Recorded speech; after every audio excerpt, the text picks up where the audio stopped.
Hey friends, welcome to Andy's Audio Crap, where we talk about audio gear in all of its glory. Today we are going to compare this Marantz 2230 to this more modern, not so modern, almost vintage Yamaha. Let's get into it. Hey, actually stay tuned to the end of the video. I'm gonna let you hear both of the amplifiers side by side, kind of. Just in series, not literally. You get the point.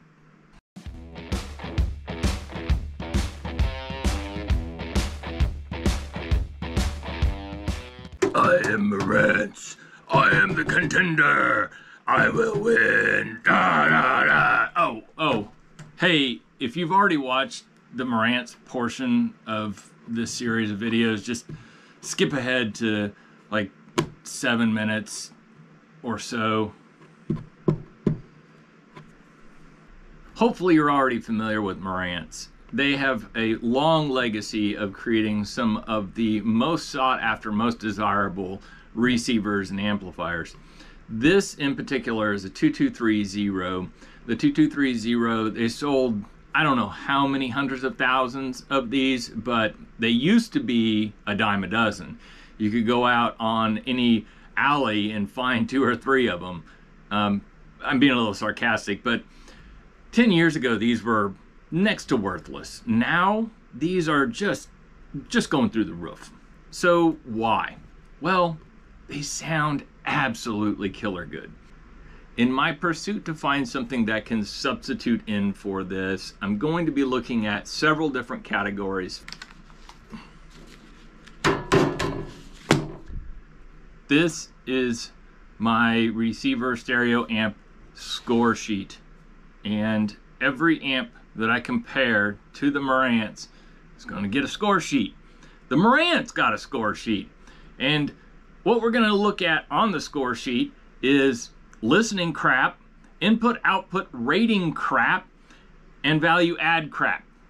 Now let's go through the Marantz in particular. I gotta find it. There's a lot of them. I compared a lot of amps here, receivers. Top to bottom, this amplifier, as this one sits right now, would probably sell for $800 to $1,200 on eBay, depending on the day, depending on the buyer. It's Christmas time. God knows it's just gonna go crazy. So that classic 70s sound is what you're gonna get with one of these. You look at the controls, you only have a very limited amount of controls on this thing. You have a receiver, you have tone controls, which is low, medium, high, bass, mid, treble. You have phono in, aux in, and a couple of cassettes, I think. No, one cassette, and that's it. You got a pre-out, main in, things like that. It's really super basic, but it sounds absolutely phenomenal. And the looks, you can't deny it. The looks are great. Now, on the listening crap, because this is our benchmark, and we want to be able to distinguish between this and other receivers that I'm going to review, it gets 5s all the way down. Total score 25. We're going to score inputs 10 each, and we're only looking at aux, CD, and phono. If it can do 4 ohms, it gets 20 points. Non-surround sound speaker outputs. So we're going to be doing some stereos that have surround sound. I just don't even care about the other outputs, only the main outs. Left-right channel leakage.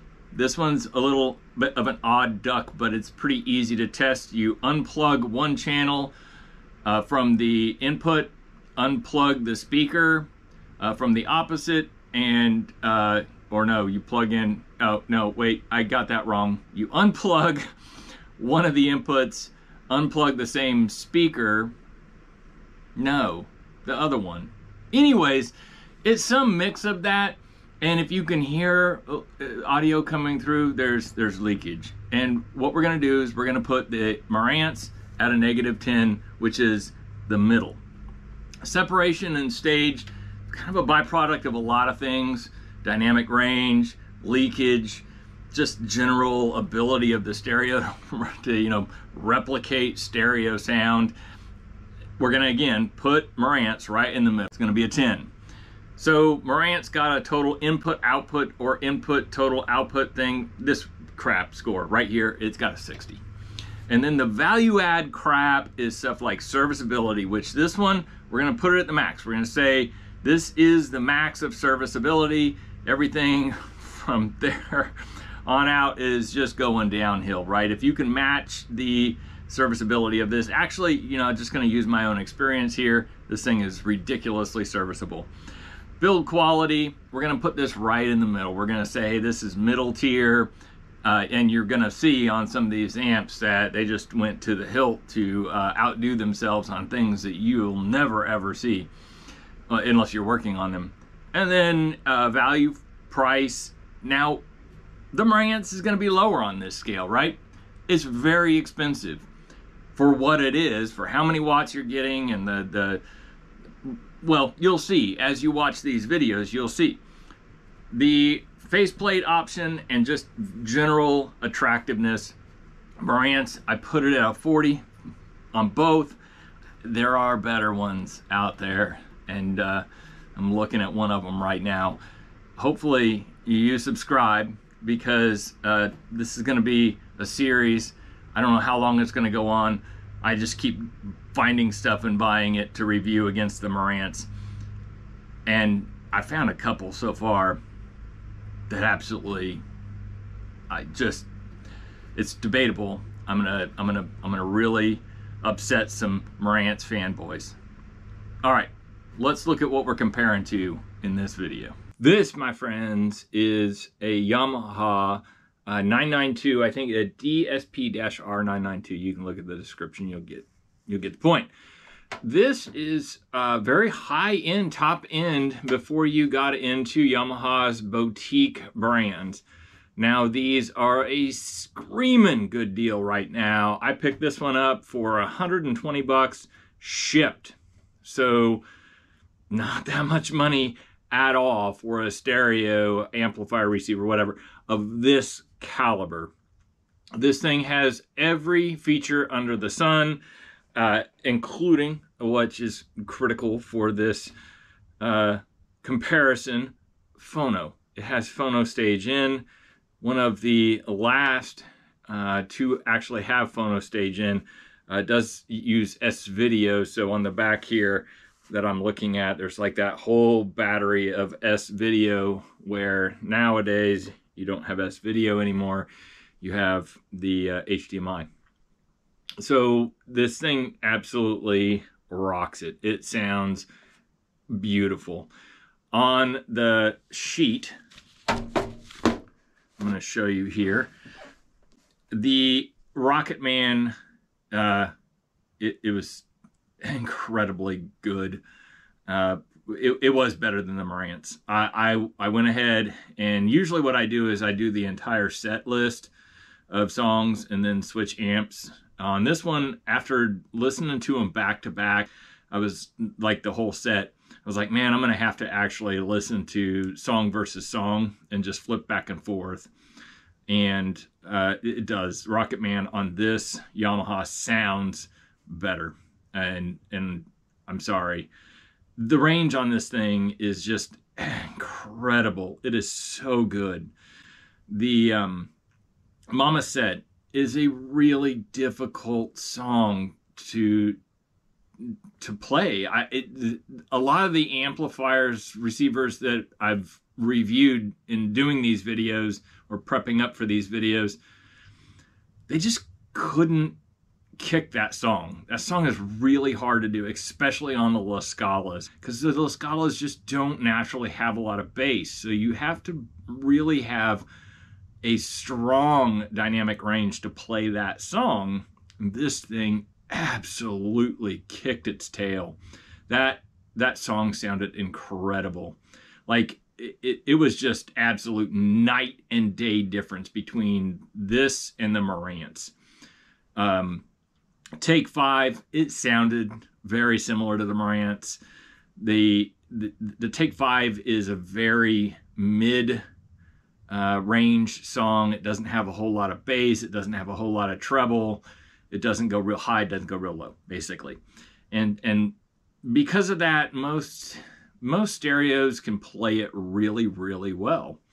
The Inner Sandman is the kick drum on that song. It sounds great on the Marantz. It does. It sounds beautiful on the Marantz. This thing made it sound alive.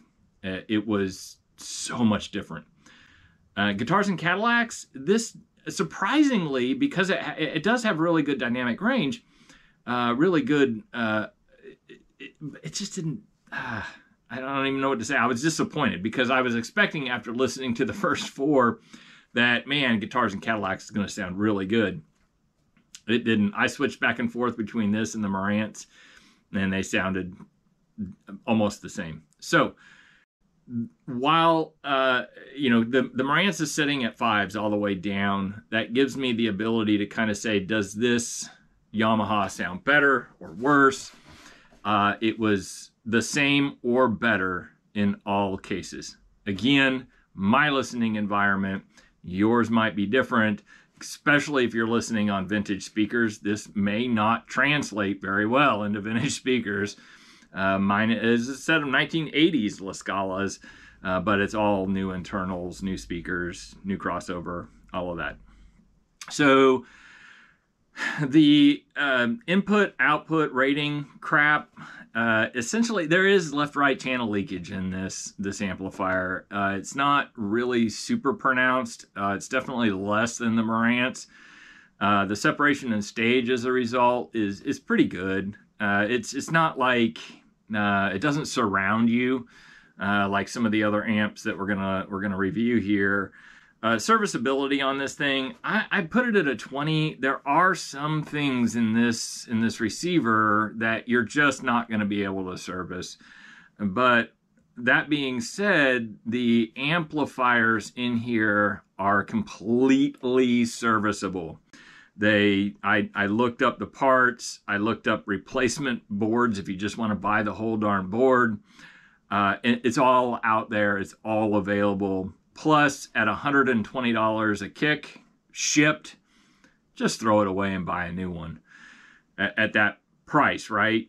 So I gave it a build quality is absolutely killer good on this thing. Again, this is the highest one that they offered this year before you got into boutiques. The knobs are real aluminum.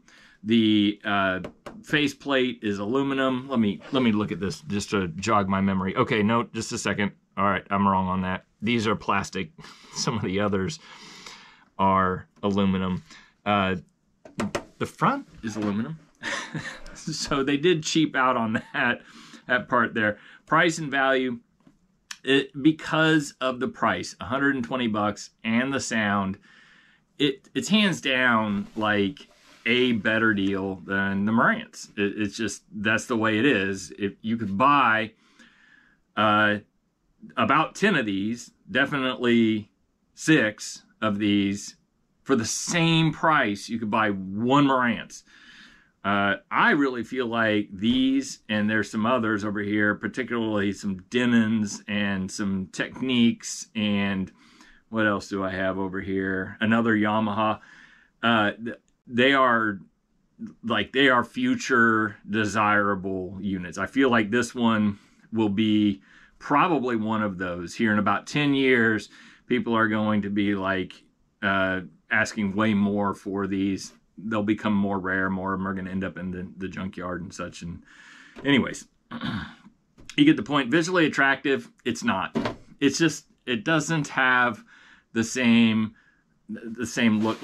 Let's just I mean, here, there you go. Not even remotely. This is, I just want to play with its knobs. Like, it just makes me feel good. This doesn't have the same, it's kind of missing the parts that turn me on. That was horrible. I probably shouldn't include that in the video. Okay, let's talk about, what are we doing next? Oh, graphs. Okay, graphs. You're going to see the graph, and in total, the Yamaha did not, surprisingly, did not beat the Marantz. On the sound, which is one of the benchmark lines in the graph, it definitely did. It does sound better to my ears in my environment with my speakers. It sounds better. But visually, you start looking at it and comparing the things that really turn you on. If you're a 70s Silverface fan, it doesn't have that. It's just not even remotely close. But at least it is not black, right? And when you consider like the value, you'll see on the screen here, it's okay. I mean, from a price perspective, it's just like dirt cheap. But from a value perspective, I think it does offer more value. If you disregard the looks, if you just want something that sounds absolutely killer good, it does offer that. If you're not going to look at it and you're just going to put it behind the cabinet and hide it from all of your friends, and then like maybe just buy a Marantz faceplate and put it in front of it, then maybe that would work. All right, let's listen to this thing. Thanks for watching. Like and subscribe. Have a good day.